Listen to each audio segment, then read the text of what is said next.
We're gonna air fry. Today I'm using the PowerXL 5-quart Vortex. We're gonna make a pumpkin pot pie. Okay, so here's my little pie pumpkin.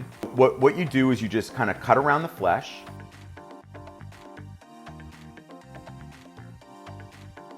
Now, after I roasted my bowl, I made my pot pie filling. Pumpkin puree, not pumpkin pie. Chicken stock, half and half. And then here's my seasonings. This is it.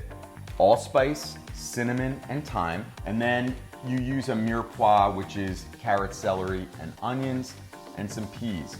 I also roasted chicken.